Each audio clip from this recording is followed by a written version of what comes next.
Prosseguindo com o nosso tema, eu gostaria de recordar-me de uma página de grande beleza que se encontra numa obra internacional da cultura. Ela foi escrita pelo poeta alemão Rainer Maria Rilke e faz parte de uma carta a um jovem poeta. O jovem poeta escreveu ao grande poeta alemão, falando-lhe das aspirações que ele guardava na mente, para poder traduzi-las em forma de poesia. E a carta, que é um belo opúsculo de orientação a um principiante, celebrizou-se pelos conteúdos profundos de que se faz portadora. Entre muitas das orientações, Rilke diz ao jovem: não é poeta aquele que procura trazer as noções do macrocosmo, que tem tanto para dizer, mas aquele que, tomando de um grão de poeira, encontra beleza suficiente para retratar as maravilhas do universo. E mais adiante, ele diz: não creia que aquele que lhe dá conselhos não esteja experimentando grandes dores. Todos passamos por dores e atribulações.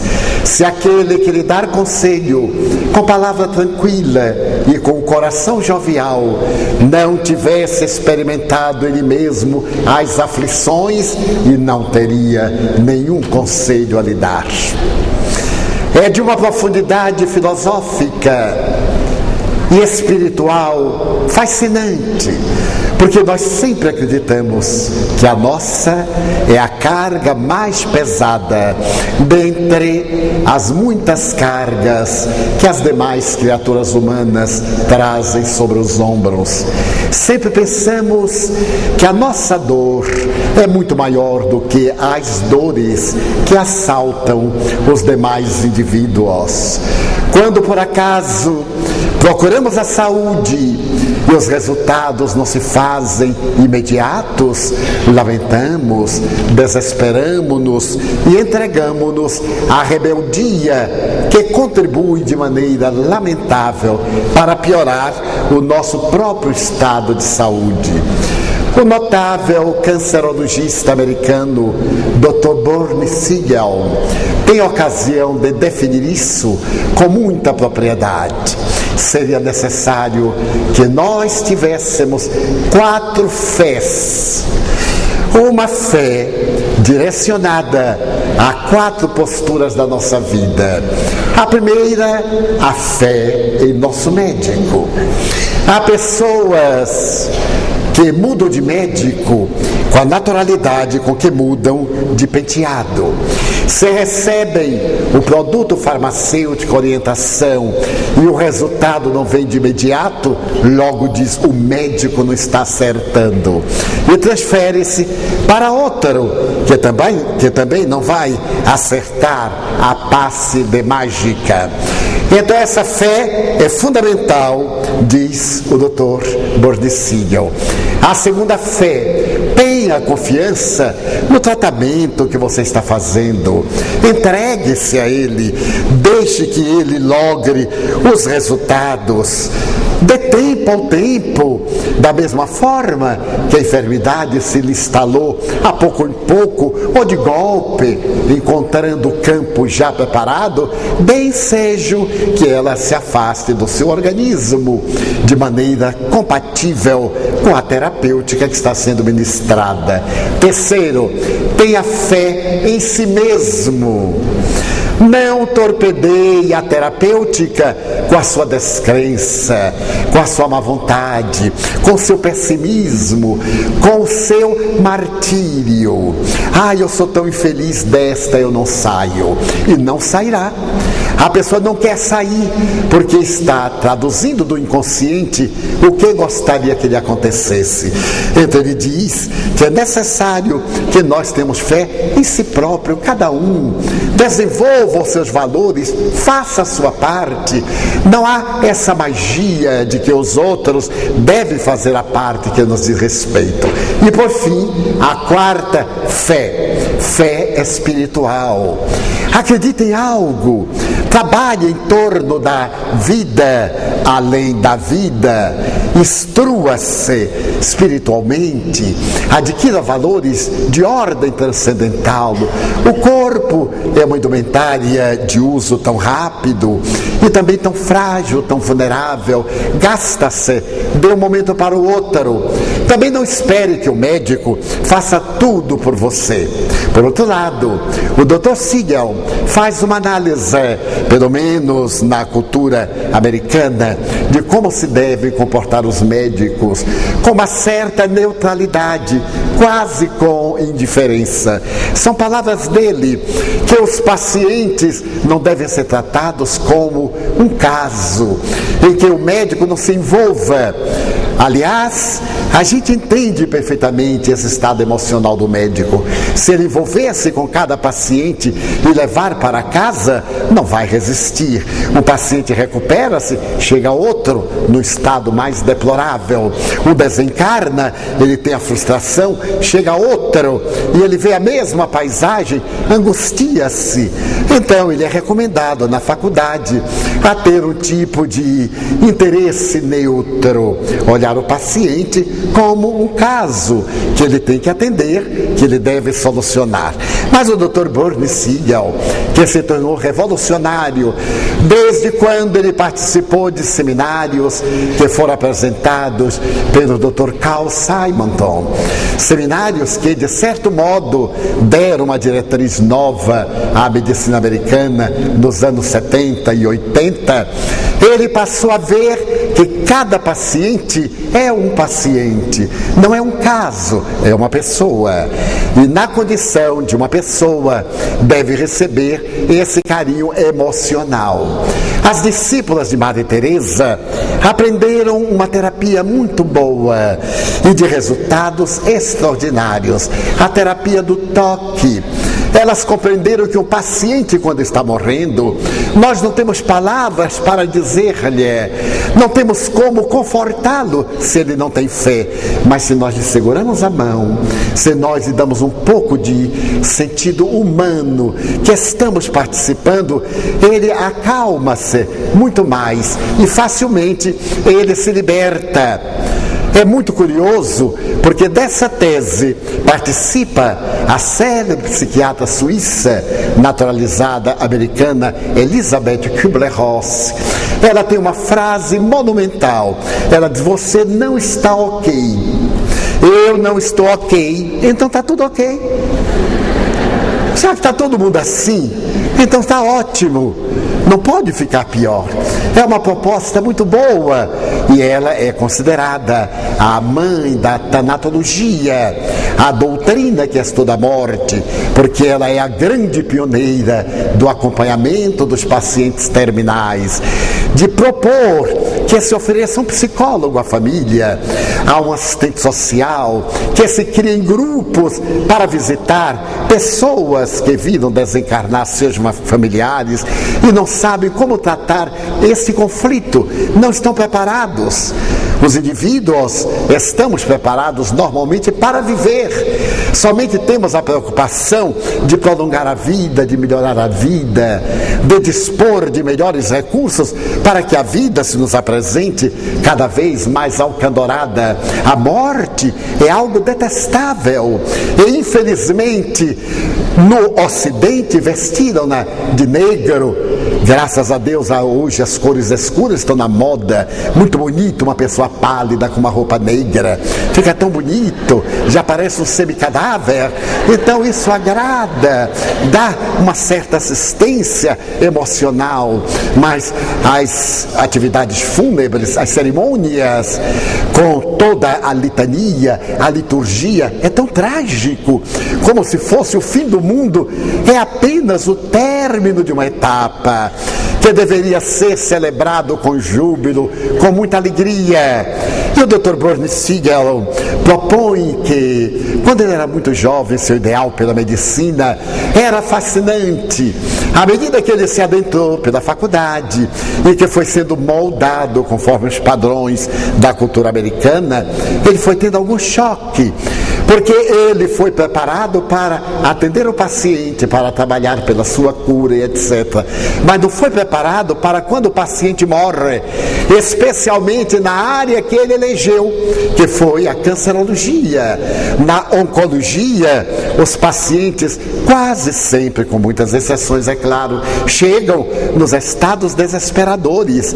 E depois de muitos anos de sofrimento, ele pensou em abandonar por completo a medicina, pelo menos nessa área, fazer psiquiatria. Aliás, seria muito bom ele ver quanto é bom cuidar de pacientes de rosto bonito e transtorno mental terrível. Mas felizmente, nessa oportunidade, ele foi participar de um seminário com o casal Simonton. E ali no seminário ele descobriu angulações novas. A visão dos Simontons, que na Califórnia realizavam seminários para uma nova proposta. A proposta de humanizar a medicina, de atender o doente com mais dignidade, de participar dos seus problemas, de dialogar com ele, não apenas chegar como sendo um semideus. E ali, através de códigos em que tanto as doenças como os medicamentos eram anotados, e somente ele, no caso citado pelo médico, o doutor, que era a personalidade maior. Então, com os Simontons, ele percebeu uma outra visão, a visão espiritual do indivíduo. Ele percebeu que a morte é somente uma experiência, uma transição. E ainda deslumbrou-se muito mais quando os Simontons sugeriu que os médicos experimentassem meditações, visualizações terapêuticas, que realizassem primeiro a solução dos seus problemas. O Dr. Siegel refere-se que não aprendeu na faculdade a como se comportar perante si mesmo, mas como se comportar perante o paciente. Evitar muitas conversas, não dar muitos esclarecimentos. Mas com os Simontons, ele e o número enorme de estudiosos aprenderam uma nova medicina. E numa das suas visualizações, quando ele fez o grande mergulho no inconsciente, ele então descobriu o seu alter ego. Ele encontrou alguém que estava dentro dele, ao qual ele deu o nome de George. A partir daquele momento, ele passou a ter um guia espiritual, alguém que fazia parte da sua vida, que se interessava por ele, que lhe dava conselhos saudáveis e que estava sempre de bom humor para os seus grandes conflitos. Nessa oportunidade, ele tinha visto coisas muito dolorosas. Ele percebeu, por exemplo, que hospital vem de hospedaria. Mas os hospitais nem sempre são hospedarias. Naquela época, pelo menos, no fim dos anos 80, começo dos anos 90, os hospitais eram muito frios, eram de branco caiados, eram muito austeros, não era propriamente uma hospedaria, não tinham cores para agradar os pacientes. As televisões eram aqueles programas convencionais, não colocavam CDs, na época não tinha pelo menos vídeos, não colocavam filmes que agradassem a cada paciente, que tinha o direito de eleger o filme que gostariam de ouvir. Ele havia acompanhado as experiências na Califórnia do Dr. Cousins, que havia descoberto o poder do sorriso, como o sorriso produz substâncias que propiciam a imunologia orgânica, como a imunoglobulina é importante no organismo, ela está na saliva da língua, mas como o indivíduo, através do sorriso, pode robustecer-se com essa substância. As experiências na Califórnia foram exitosas, deram lugar à risoterapia. Os pacientes terminais passaram a ver a vida de Madre Teresa como estímulo, se renovavam a acompanhar os filmes caracterizados pelo humor como muito agradáveis, eles ainda estavam vivos. Nada daquele aspecto característico do semblante funerário. A gente vai visitar o doente introspectivo, aquela máscara de compaixão, o doente fica pior. E então a gente tem aquelas palavras: oh, que pena, eu quero partilhar profundamente do seu sofrimento. Aí o doente fica ainda mais pior. Permitam-nos, quando nós devemos chegar e dizer assim: mas que bom, como é que vai? Mal. Mas há outros que estão piores do que você, não é? Eu mesmo estou aqui e é provável que morra antes de você. O doente vai adorar este conforto. Desde que sejamos nós que vamos morrer antes dele, é adorável. Eu me recordo muito de uma vez que eu fui com este ar jovial e disse para o paciente: mas que bom, ele disse, porque não é você que está aqui. Ele disse: mas um dia eu virei e eu estava no Rio de Janeiro fazendo essa visita a um paciente muito amigo, e ele muito magoado. Eu digo: olha, você está tão triste, por quê? Porque Divaldo, eu estou morrendo. Eu digo: talvez não morra. Perigo sou eu que sou aqui na Tijuca, e quando eu sair uma bala perdida vai logo namorar comigo e me leva. Vou casar-me com a bala perdida e você vai levantar, vai ao enterro e ainda faz uma prece para mim. Ele disse: será? Eu digo: não, não vai acontecer. Eu estou só na probabilidade, né? Então nós não devemos visitar o paciente com este ar fúnebre, como se fôssemos ali pela última vez, em tom de despedida. O Dr. Siegel, que me fascina a sua obra, ele conta, por exemplo, esse poder da mente sobre o paciente. Uma senhora telefona para o seu marido que está no hospital e ele está muito bem. Então ela diz: como está? Ótimo, eu vou ter alta, pode vir me buscar dentro de 2 horas. Ele ia barbear-se quando chega o médico, muito circunspecto, e ele então perguntou: doutor, eu vou ter alta hoje? E o médico disse: nem hoje, nem nunca. Daí a meia hora ele estava morto, porque introjetou. E então ele começou a reflexionar a respeito desse diagnóstico fatal. Ora, ninguém tem autoridade a este ponto, porque o organismo tem as suas reversões. Quantos casos de cânceres dolorosos, já da etapa terminal, 1 em 1 milhão, mas é válido, teve uma reversão. Então, quando o Dr. Siegel fala das estatísticas, é curioso notar que essas estatísticas são dos óbitos e não das curas.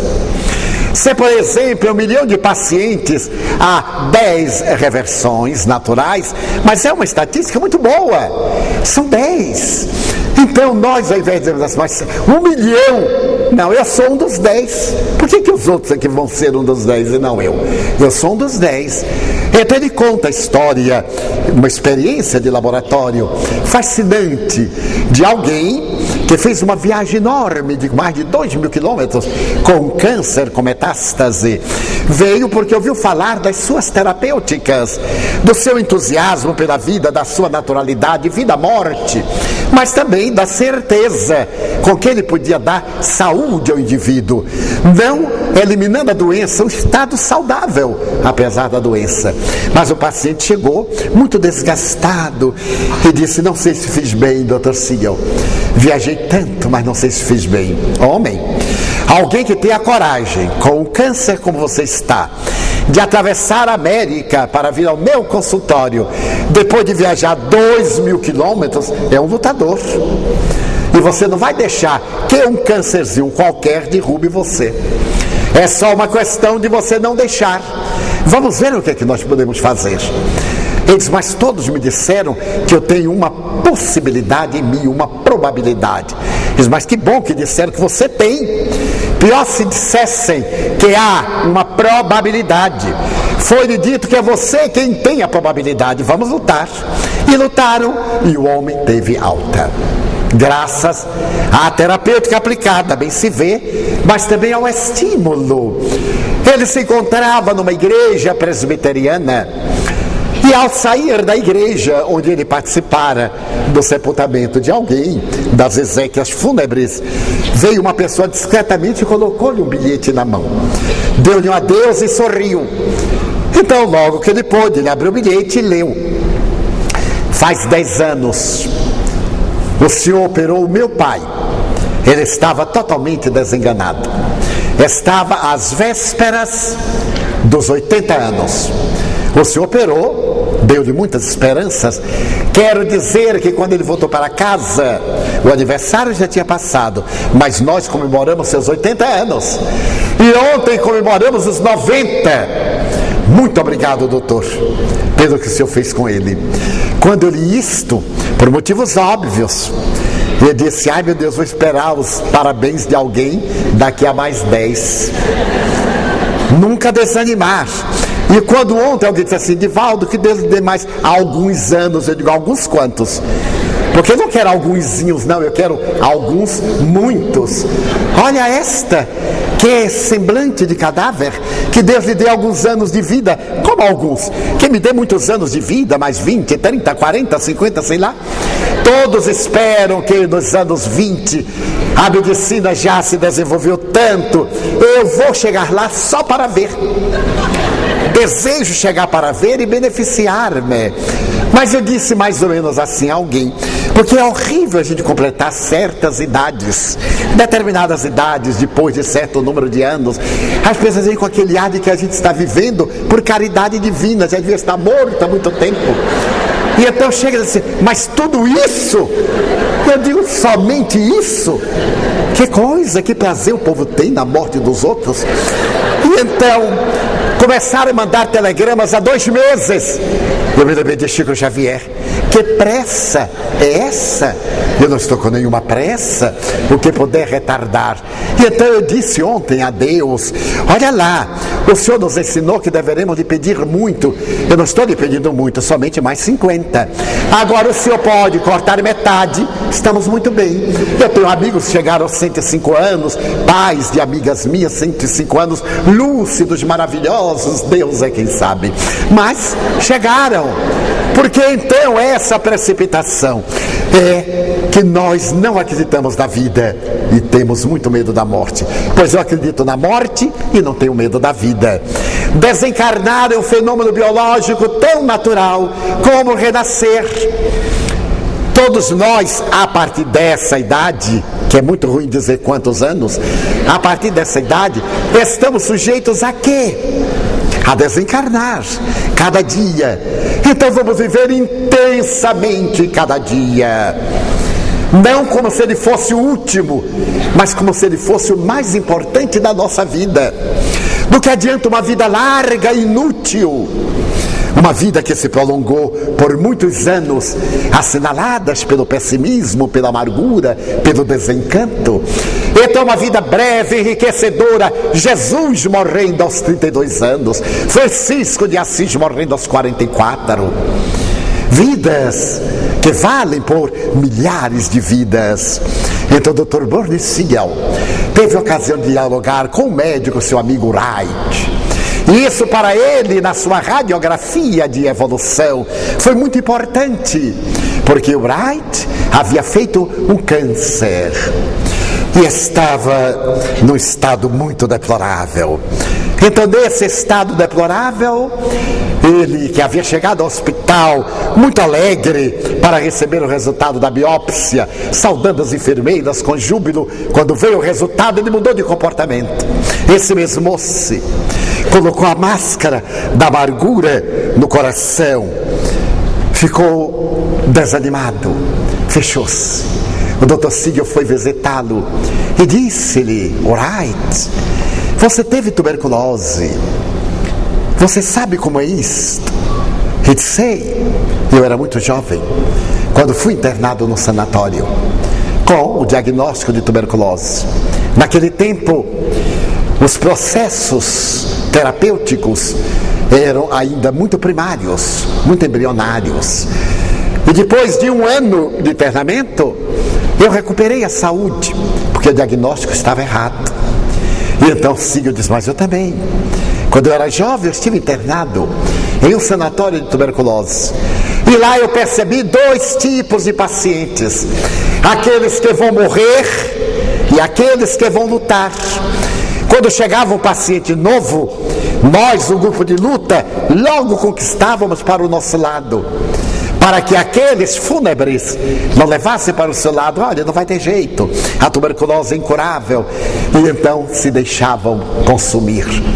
E nós, aqueles joviais que fazíamos esforço, tivemos alta muito antes daqueles outros, cujo grupo praticamente todo faleceu. Então você pode fazer esse esforço, mas eu me nego. O câncer é devastador. Eu me nego terminantemente, porque eu sei que a minha vida acabou-se. Como cirurgião, o que é que eu espero da vida? E de fato morreu 2 meses depois. Ele quis morrer, ele permitiu-se morrer. É necessário que nós aprendamos a lutar em todas as áreas da nossa vida. Os que lutamos, triunfamos. Ninguém pense que os que estão joviais, repitamos, Rilke, os que aconselham, não tenham vivenciado aquelas dores, ou não as estejam vivenciando, que são apenas teóricos, pessoas privilegiadas, verdadeiros gurus, a quem a divindade concedeu dons que aos outros negou. Não, são pessoas que se esforçaram mais, que não cederam diante do insucesso, que não se permitiram vencer diante das circunstâncias dolorosas a que se encontravam ou a que se encontram submetidos. Porque não realizarmos a cura autoinduzida, não trabalharmos pela nossa cura interior diante de uma enfermidade ou do prolongamento da saúde? Porque não a saúde autoinduzida. Estamos enfermos, temos determinadas características, alguns sintomas, mas vamos levando muito bem. Chegamos ao médico, ele dá o diagnóstico, então nós desabamos. Mas o diagnóstico é uma palavra. Por que nós damos essa palavra tanta força? Até recebermos a palavra, tudo bem, estávamos joviais, alegres. Na hora que chegou a palavra, é o fim do mundo. A palavra não é uma destinação, é um nome que rotula determinada circunstância. É a expressão pela qual nós identificamos determinados acontecimentos, coisas ou pessoas. Por exemplo, a palavra câncer é apenas uma palavra, não é uma sentença de morte. Quando alguém diz, você está com câncer, você fez um câncer. Muito bem, fiz um câncer, e daí? Podia também ter feito uma gripe, uma pneumonia, um problema gástrico. Mas é que nós demos à palavra essa força, apesar de as estatísticas demonstrarem que todo tratamento em momento próprio para o câncer sempre dá uma margem de cura muito expressiva de mais de 90%.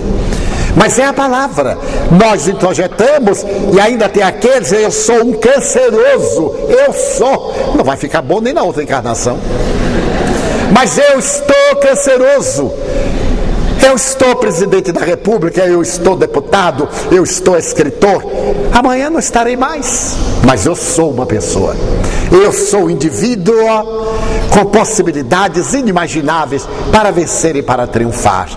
Então, toda a proposta é valorizada por esse trabalho do nosso ser, que somos, e não do corpo em que nós estamos. Platão, no livro 4 das leis, fazia uma análise muito curiosa a respeito do médico de escravos e do médico de pessoas livres. O médico de escravos era um médico escravo. Então ele tinha muitos pacientes a atender. Ele chegava correndo, fazia a terapêutica muito rápida, não falava com o paciente de alguma forma. Ele era uma personagem muito importante, corria adiante. E o número de óbitos era muito grande entre os escravos, exatamente pela falta de conhecimento da doença, de esclarecimento em torno do diagnóstico. Mas o médico dos indivíduos livres, dizia Platão, ele dialoga com o paciente. O paciente não se deve submeter totalmente ao que o médico diga e tem medo de perguntar-lhe. Há pessoas que têm medo de perguntar ao médico. O Dr. Siegel diz que uma sua paciente, uma mulher de temperamento forte, foi internada e estava doente. Por isso foi internada. E chegou o enfermeiro muito petulante e disse: agora a senhora passa à sala de radiologia. Ela perguntou: para quê? Para fazer uma chapa. Para quê? Ah, minha senhora, eu estou dizendo para passar a sala de radiologia. Mas eu não vou. Se eu não souber para que é, eu não vou. Eu estou pagando. E tenho o direito de saber para que é essa chapa. Se a senhora não for, a senhora morre hoje à noite. Morro, mas não vou. Chame o médico, que você não é capaz de dar atestado de óbito a ninguém. O médico veio e disse: por que é que eu tenho que fazer a chapa? Não, porque nós temos a suspeita que a senhora está com um problema canceroso no pulmão e queremos fazer a chapa para poder dar o diagnóstico. Muito obrigado. Aí foi fazer a chapa. Mas é lógico, não era uma coisa que deve ser conduzida dali para aqui. Porque a maioria de nós, por timidez do médico ficar contrariado, dele se aborrecer e até nos matar, há pessoas que pensam assim: se ficar com raiva, ele me mata. Então eu tenho que tratar bem. Quando o médico chega e diz: como vai? Ah, eu estou até melhor, doutor, não sabe, eu estou melhor. Nada disso, não melhorei nada. Ser leal, para ele ter um padrão. Mas por outro lado, há outras condutas médicas que também são terríveis. Ele narra uma história muito bonita de um paciente, de um colega seu, que estava com um câncer terrível. E ele sugeriu a leitura de uma das obras do Dr. Carl Simonton. Quando o colega soube disso, você não tinha o direito de mandar que ele lesse, porque o médico sou eu. Ele disse: mas eu também sou médico. Ele me procurou e eu receitei aquilo que eu achei que era de melhor para ele. Porque você disse que ele estava com um câncer, sentenciou a morte, ele se fechou e começou a morrer. E Simonton disse que nós poderíamos morrer tristes, alegres, chorando ou sorrindo. E é melhor morrer sorrindo do que morrer com ódio, morrer desesperado, morrer amargurado. Por coincidência, o paciente começou a ler a terapêutica da alegria, a terapêutica da autoindução, a terapia de orar, de pedir a Deus. Está estatisticamente comprovado, em alguns casos, que os doentes que têm uma fé religiosa vivem mais do que aqueles que não na têm.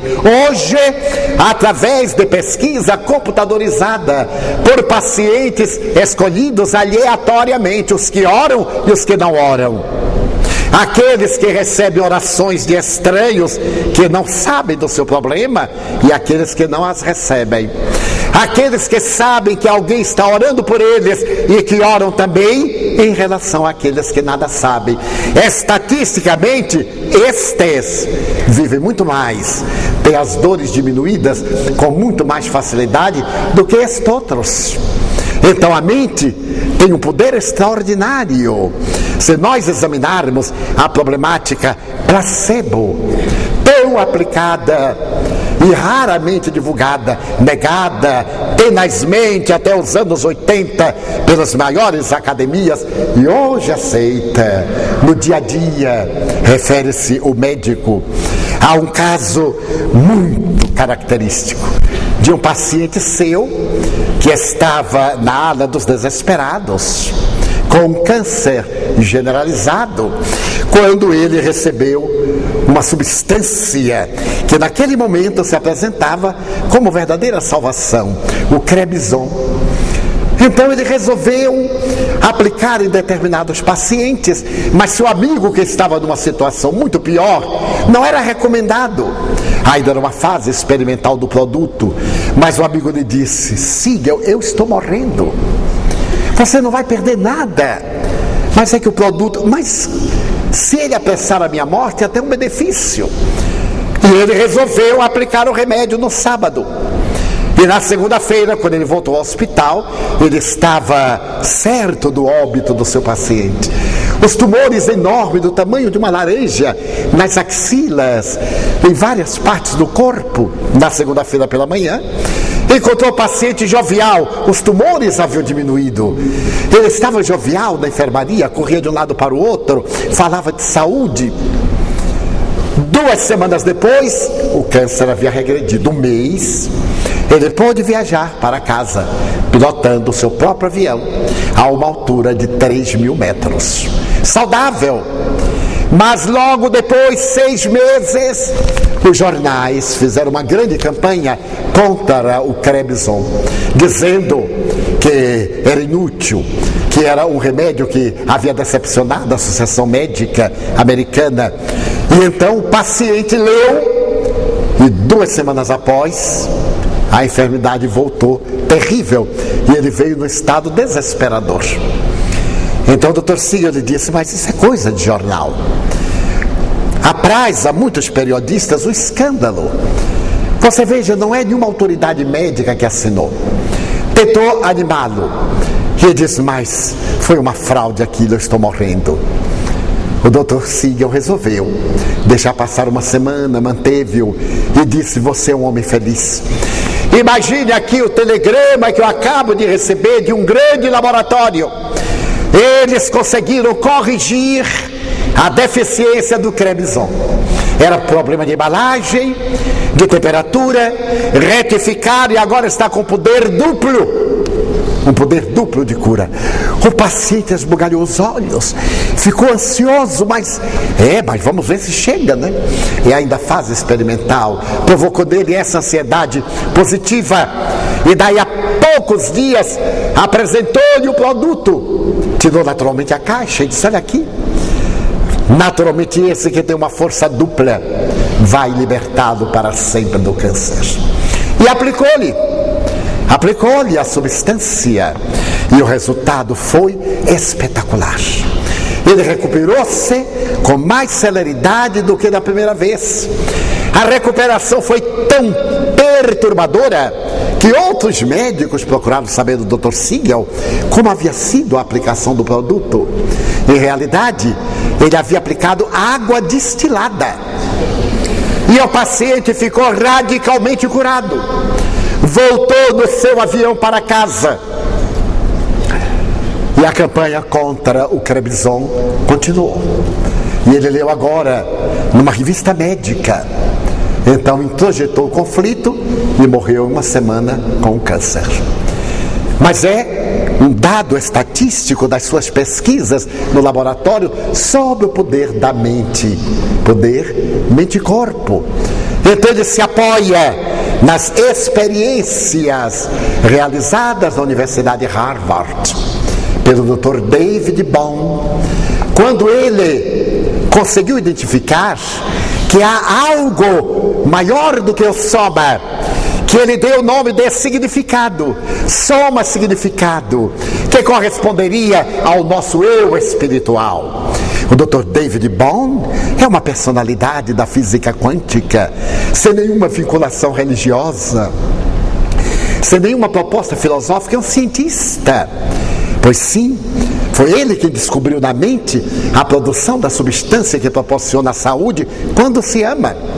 Ele e um amigo, Stewart Wolf, também um outro grande físico quântico de Harvard. Ora bem, este significado é o ser espiritual que nós somos. Então se refere o oncologista: George sempre está comigo, o que é mais fascinante. Sem que ninguém o saiba, muitos pacientes terminais identificaram-no. Tiveram ocasião de descrevê-lo com riqueza de detalhes: a indumentária, o solideu judeu, a presença jovial, as palavras amigas que lhe foram ditas.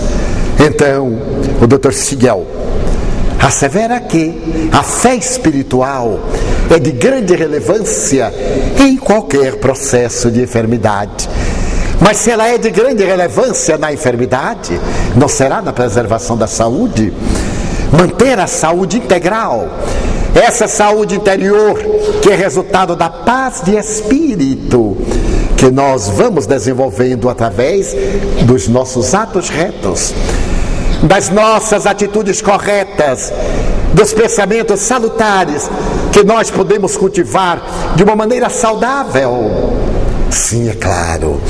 Ele tem hoje uma colaboradora na sua clínica que havia feito a cegueira por um problema diabético.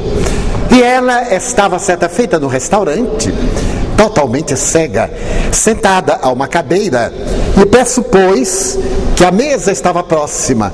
Então ela puxou a cadeira e foi em busca da mesa. E como não encontrava, ela praticamente atravessou a sala de um lado para o outro e ninguém estava entendendo nada. A sua cadeira movimentando-se e ela com as mãos estendidas, até que chegou ao outro lado e ela encontrou a parede. Foi uma risada geral. E ela também, então ela disse: mas onde está o raio desta mesa? Estava do outro lado.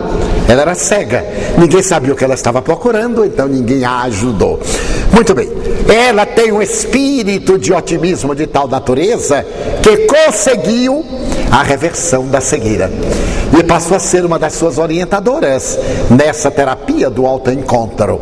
Mas ela estava noiva no tempo ainda da cegueira e andava com bastão. E o namorado, pegando no seu braço, dizia: cuidado, um degrau e tal. Subitamente ele cai, esparrama-se no chão. E ela pergunta: que é o bastão? Para poder levantar-se.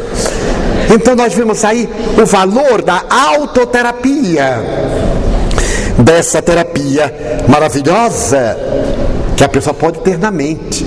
Então os Simons criaram esta frase: diante da incerteza, não valerá a pena ter a esperança? Já que nós temos a incerteza, não vale a pena ter a esperança? Cultivar a esperança, já que estamos na incerteza, é como diria a lei do trânsito: na dúvida, não ultrapasse. A maioria ultrapassa na dúvida e desencarna adiante, por causa da ultrapassagem. Então, diante da incerteza a respeito do nosso estado de saúde, vale a pena, e sim, que nós cultivemos a esperança e mantenhamos a esperança, por mais terrível que se nos apresente o caso, a nossa mente colocada a serviço da nossa saúde. Um outro paciente dele foi várias vezes ao hospital, retornou múltiplas vezes, mas logo saía. Mas numa das vezes, quando ele chegou, perguntou ao médico: o que é que o senhor acha? E o médico disse com azedume: desta vez você não vai sair. E ele não saiu, porque era a palavra do médico. Ele então aceitou-a totalmente, já que o médico havia prescrito que ele ia morrer, ele tinha que morrer para agradar o médico. Como é que ele ia se atrever a desagradar o médico? Então ele preferiu morrer a desmentir o médico.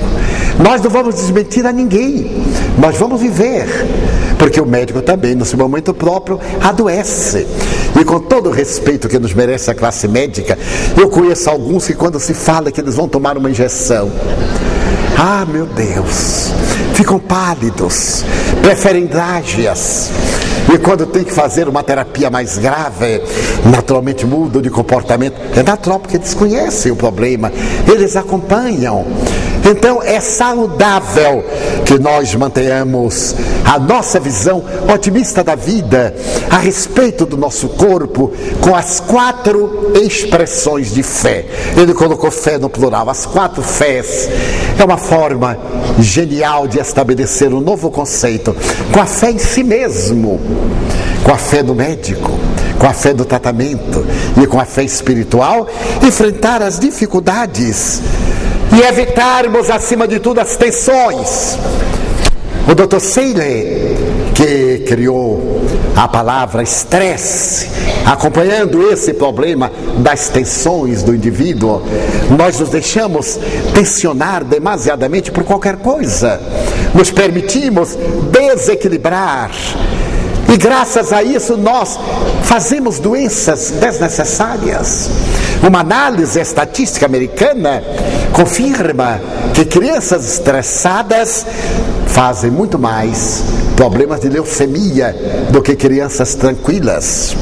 Os negros americanos, até então, a década de 80, por causa das pressões, da insegurança, da falta de apoio que experimentavam, faziam muito mais câncer do que os brancos, que aparentemente tinham mais estabilidade, que aparentemente tinham mais comodidade, mas eram problemas de estresse, de insegurança. Era a mente, o significado, trabalhando sobre o soma. Então é necessário que procuremos, acima de tudo, eliminar tensões. Tensão é como eletricidade, tanto proporciona calor como proporciona frio. Tensão em si mesma não é má. A canalização da tensão é que nos leva aos resultados saudáveis ou resultados perturbadores. Vivemos sempre ansiosos. Estamos agora mesmo ansiosos, porque eu estou prolongando um pouquinho. Não se preocupem, não. É para recuperar os minutos que foram tomados antes, para ficarmos dentro do contexto, mas terminaremos dentro de momentos que nos permitirão ir para casa e voltarmos às 14h30. É a nossa inquietação, abandonamos a paz, estamos sempre inquietos, ansiosos. Por quê? Porque a pressa de morrer. Tenha paciência, vai morrer um dia, não precisa chegar antes da hora. Então relaxemos, mantenhamos a paz, vivamos este momento. O almoço pode esperar, Deus meu, mas 15 minutos pode esperar. Se a pessoa desmaiar de fome, então logo vai ao médico, é anoréxica. É uma coisa que está na moda, já imaginou? Sair daqui carregado, uma anoréxica, vai às páginas do jornal, a televisão vai anunciar e a pessoa vai ficar famosa. Por favor, deixe para desmaiar depois das 18, para ficar famosa depois. Mas é a nossa inquietação. Então vejo as pessoas olhando para o relógio, e olham para o relógio e vão. Mas este seminário é exatamente para se libertar do relógio, para relaxar, para deixar-se arrastar pelas correntes da esperança, para quebrar essa rotina de viver esmagado pela inquietação, pela certeza, pelo problema. É necessário que nós nos libertemos das tensões, transformemo-las em estados de harmonia interior. Mas isto é para quem pode, costuma-se dizer. Eu sou fraco. É uma beleza ser fraco, porque só dá trabalho aos outros e fica bem fraquinho. Então o Dr. Siegel narra uma história extraordinária de um paciente que estava na etapa final e que ele conseguiu levantar com palavras, estimular o interior do indivíduo, o indivíduo recuperar-se. E quando ele teve alta e os médicos examinaram, disseram: não, mas isto é um caso de câncer muito lento.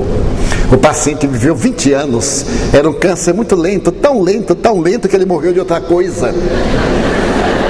Então eu estou com um amigo que está com câncer de próstata aos 78 anos de idade e me telefonou: Divaldo, o que eu faço? Ele disse: mas o que é que aconteceu? Estou morrendo de um câncer de próstata. Por enquanto está só com um câncer.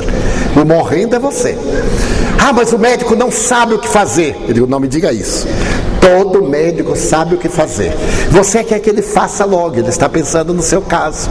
Você tem várias alternativas. E como eu não entendo nada, é ótimo opinar.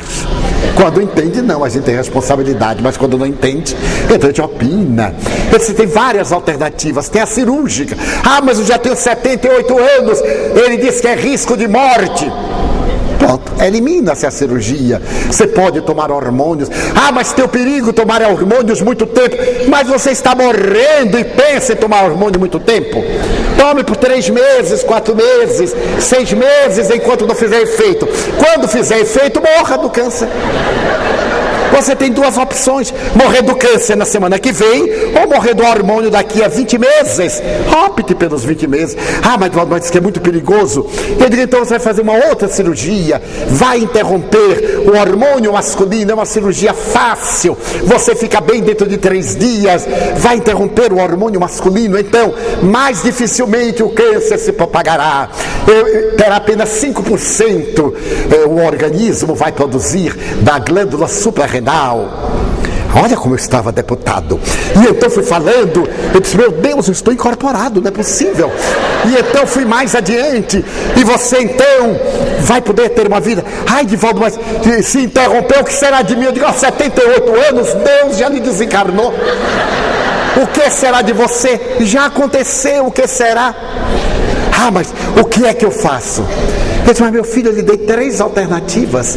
Então eu recordei-me de um caso muito célebre, que o indivíduo era um pastor religioso e era fanático.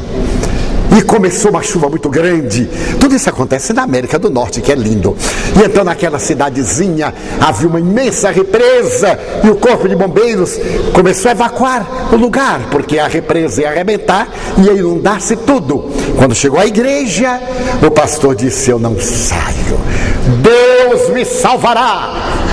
Eu tenho a intuição que Deus me salvará. Pastor, mas é necessário abandonar a cidade. Eu não abandono. A chuva continuou e as pessoas foram saindo e agora a água já estava na igreja e ele lá no púlpito: pastor, nós aqui estamos. Não, Deus me salvará. A represa arrebentou-se e a água veio em quantidade. Ele subiu para o coro e a represa jogando mais água, ele subiu para a torre e ficou lá em cima na cruz. E então veio um helicóptero dos bombeiros: nós vamos jogar a corda, segure a corda, Deus me ajudará, Deus me salvará.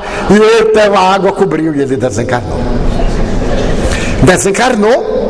E na história ele se encontrou com Deus e disse assim: mas o senhor me enganou, hein? O senhor disse que se eu confiasse no senhor, que o senhor salvava a minha vida, e aquele que confiar em mim será salvo. Aquele que tiver fé, eu tive fé e morri. O senhor me abandonou? Deus disse: de jeito nenhum. O que é que você queria que eu fizesse? Eu mandei os bombeiros antes da igreja alagar, mandei os bombeiros com a igreja inundada, mandei um helicóptero quando você estava lá na cruz. A última coisa, você recusou toda a minha ajuda. O que queria que eu fizesse? Agora, já que você está aqui, aproveite e melhore de vida. Mas é exatamente assim, nós temos que aproveitar dos recursos que a vida nos dá. Eu disse ao meu amigo, fez depressão, ele telefona para todo mundo, porque ele é um coitado, ele está com um câncer de próstata, coitado, meu Deus. Os homens, a partir dos 80, são candidatos a esta maravilhosa proposta do organismo. É encarar com naturalidade. E quando ele chegar assim: alô, querido, por que não esperou um pouquinho mais? E enfrentar com naturalidade. Um outro amigo meu, também com a mesma problemática, foi ao médico desesperado, disse: doutor, ele disse, você vai morrer de outra coisa. De câncer, ele garante. Desse, pelo menos, você não vai morrer. Procure viver intensamente e tenha muito cuidado com outras coisas que podem matar. Porque a pessoa fica pensando no câncer localizado e morre com distúrbio gástrico da alta tensão. Então, a autoterapia, sem abandonar, evidentemente, a terapia clássica, as terapias alternativas, a grande contribuição homeopática, das doutrinas, enfim, que trabalham em favor da saúde do indivíduo. Isso é muito importante, porque toda vez em que nós nos entregarmos confiados a esses processos, eles irão ajudar-nos no equilíbrio psicofísico. Galeno, já no século II, informava que aqueles pacientes que mais têm inquietação morrem antes daqueles que têm mais calma. Carl Gustav Jung dizia que os extrovertidos vivem muito mais do que os introvertidos. Então nós temos aí uma paisagem muito boa para a nossa saúde. Por que não cultivar a saúde? Cultivarmos sempre a amargura do pessimismo, porque termos na mente que conosco sempre vai acontecer o pior. Quando eu era mais jovem, bem mais jovem, eu tinha também esse conflito, por vir de uma família modesta, por não ter tido as oportunidades universitárias, não ter encontrado abertas portas para o triunfo aparente. Eu achava, no meu complexo de inferioridade, que a vida não era para mim tão boa. Até o dia que eu resolvi, eu digo: meu Deus, só o fato de estar vivendo é algo tão extraordinário que eu só tenho que agradecer. Até o dia que Amélia Rodrigues escreveu, pôs nas minhas mãos, o poema da gratidão, em 1961, em Buenos Aires.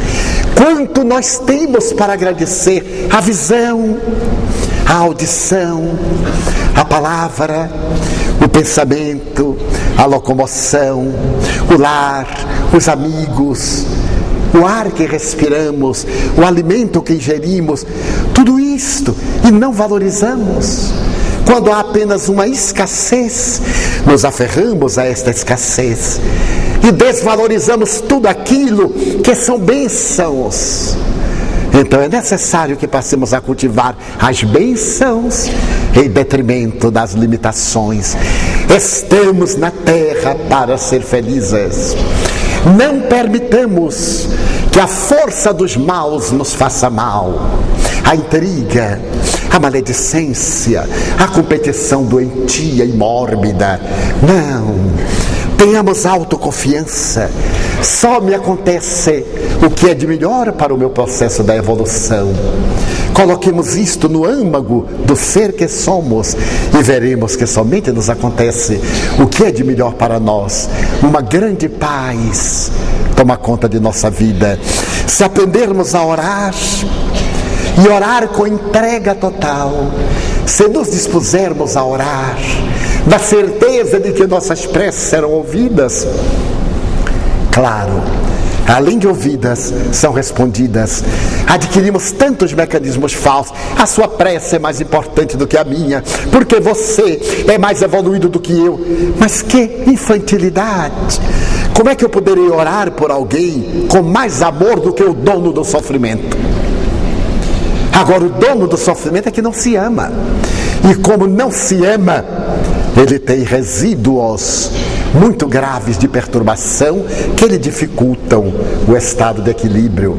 Então cada um de nós peçamos sim uns aos outros para que orem por nós, mas façamos a nossa parte. Eu recebo e-mail, é impressionante, a pessoa fica fazendo e-mail já preparado e mandando no spam: ore por mim. O espírito não deu uma unha encravada, já pede que a gente ore por ele. O tempo que ele está fazendo o e-mail deveria estar orando. Está pedindo que os outros orem. Mecanismo de transferência. Vá orando também, vá fazendo a sua parte. O meu é o mesmo Pai que o gerou, o Pai de Jesus Cristo, o Criador é o mesmo para com todos nós.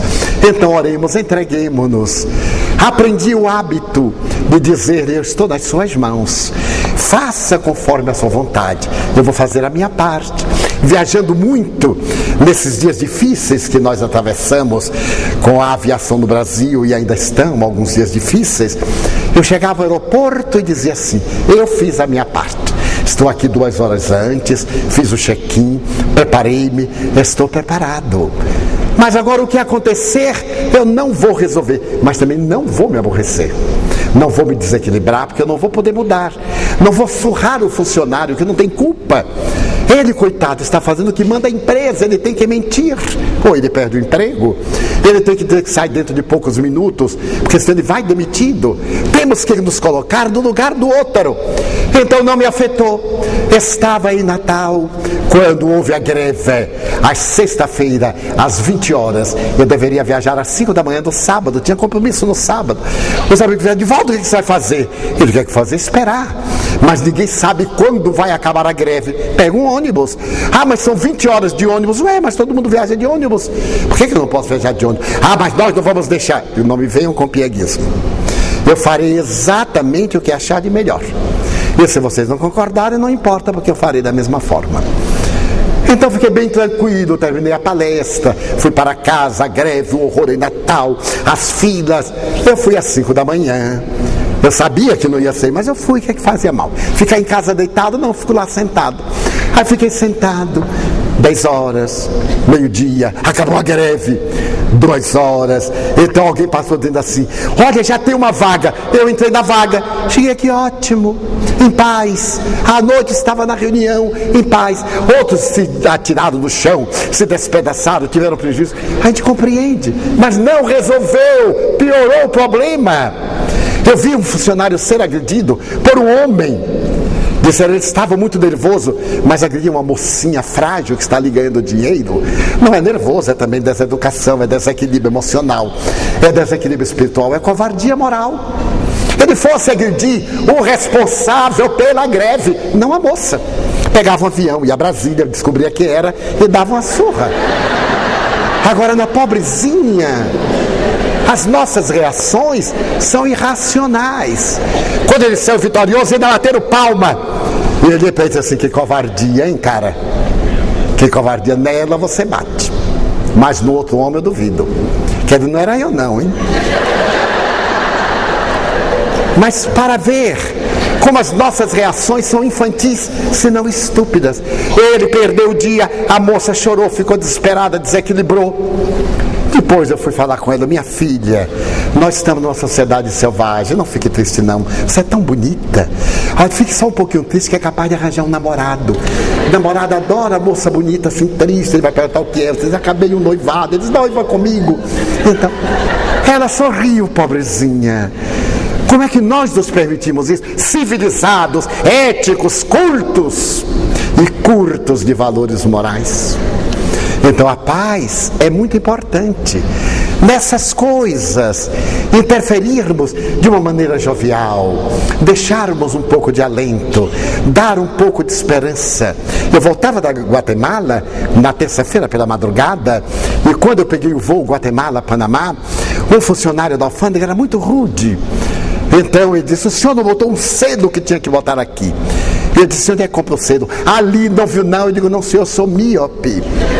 Como que é míope? Eu só sei que o senhor é homem porque eu estou ouvindo a voz, mas eu não estou lhe vendo. O senhor é míope? Sou, meu senhor, você não viu como? É verdade. Deixa que eu levo lá. Eu digo: então me leve. Ele me levou. Eu ia discutir com o funcionário da alfândega e não deixava eu entrar. Eu digo: eu não sabia, meu senhor, mas não está vendo ali? Não estou vendo nada. Então, para concluir, eu me lembrei de um rapaz que foi ao consultório de oftalmologia. Então sentou-se, o médico colocou ali as letras e disse: está vendo ali as letras? Quais letras? Ali projetadas, aonde? Na parede. Qual parede? Então o médico deu atestado que ele era cego. Como nós podemos mudar o mundo? Quando nós mudamos o nosso mundo íntimo. Então, levando essas ideias de fomente a paz interior, para ter o seu encontro com a saúde, façamos o nosso almoço e às 14h30 estamos de volta. Até lá.